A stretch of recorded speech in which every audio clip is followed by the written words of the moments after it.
इस वक्त की बड़ी खबर। भिवंडी शहर महानगर पालिका महापौर ने भिवंडी शहर में दोबारा लॉकडाउन लगाया। दोबारा लॉकडाउन लगाने की वजह से भिवंडी शहर मजलिसे इत्तेहादुल मुस्लिमीन के अध्यक्ष मोहम्मद खालिद गुड्डू ने बढ़ाई महापौर कमिश्नर की दिक्कत। भिवंडी महानगर पालिका महापौर कमिश्नर को खालिद गुड्डू ने ये कहा कि कमिश्नर इंसान का या जानवर का डॉक्टर है, बताना मुश्किल। मोहम्मद खालिद गुड्डू ने महापौर को लुटेरा कहा। मोहम्मद खालिद गुड्डू आए दिन अपने बेबाक अंदाज की वजह से भिवंडी नहीं पूरे महाराष्ट्र में पहचाने जाते। 24 घंटे के अंदर अगर लॉकडाउन को नहीं हटाया गया तो मंडे के दिन 3 बजे महानगर पालिका का मैं घेराव करूंगा। मोहम्मद खालिद गुड्डू ने फिर पत्रकारों से बातचीत करते समय उन्होंने क्या कहा, देखिए इस खास रिपोर्ट में। इनके बाप की हिम्मत नहीं है लगाने की। लॉकडाउन सिर्फ स्टेट गवर्नमेंट लगा सकती है या केंद्र सरकार लगा सकती है। इनकी औकात नहीं है। राजनीति में मैं इनका बाप हूं। राजनीति कोई खेल नहीं जो बच्चा खेले। हमने भी है 32 बरस पापड़ बेले। ये बच्चे हैं मेरे सामने, बच्चे। सबसे पहले मैं आपको बता दूं कि इस शहर की महापौर वो एक रबर स्टैंप है। महापौर यहाँ पे उनका जो पति है जिसका नाम विलास आर पाटिल है, जिसको पूरा शहर मंगल डाकू के नाम से जानता है।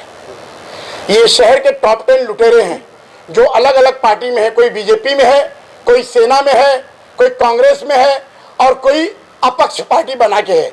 तो ये सारे शहर के जो टॉप 10 डाकू लोग हैं ये अलग अलग पार्टियों में बिखरे हुए हैं और ये बिखर के सारे कामकाज और सारे घोटाले करते हैं। थोड़े दिन पहले आमदार का इलेक्शन लड़ने बीजेपी अध्यक्ष आता है कांग्रेस में और यहां से हारता है, फिर जाता है बीजेपी में।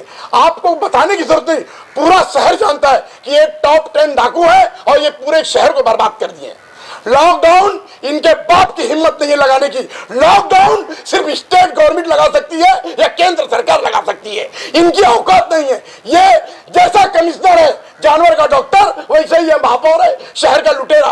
मैं इसे डाकू के नाम से पूरा शहर पुकारता है। इनके ऊपर एफआईआर करने के लिए मैंने टेंशन पुलिस स्टेशन निजामपुर के सीनियर पीआई को लेटर दिया है, डीसीपी जोन 2 भिवंडी को दिया है, पुलिस कमिश्नर को दिया है, थाना कलेक्टर को मैंने पत्र दिया है। अगर 24 घंटे के अंदर एफआईआर नहीं दर्ज होगा तो मैं मंडे को 3 बजे महानगर पालिका का घेराव करूंगा। वो नामर्द है, उप महापौर नामर्द है। उसके थोड़े दिन पहले उसकी बीवी को इसी महापौर ने हरा कर भेजा था, फिर वो उसी के साथ। उसके पास एक हाई प्रोफाइल कंपनी है जिसके सब दीवाने हैं।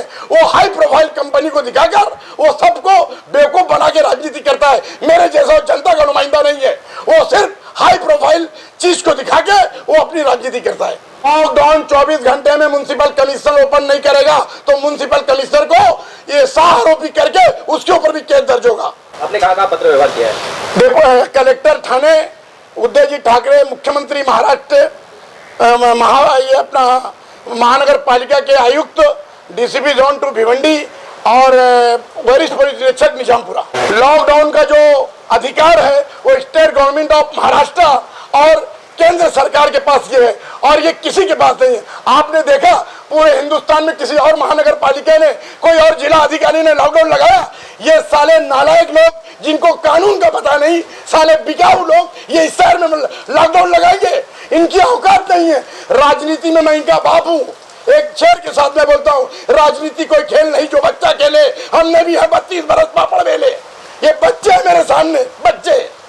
ये बीमारी को इलाज नहीं कर पा रहे हैं।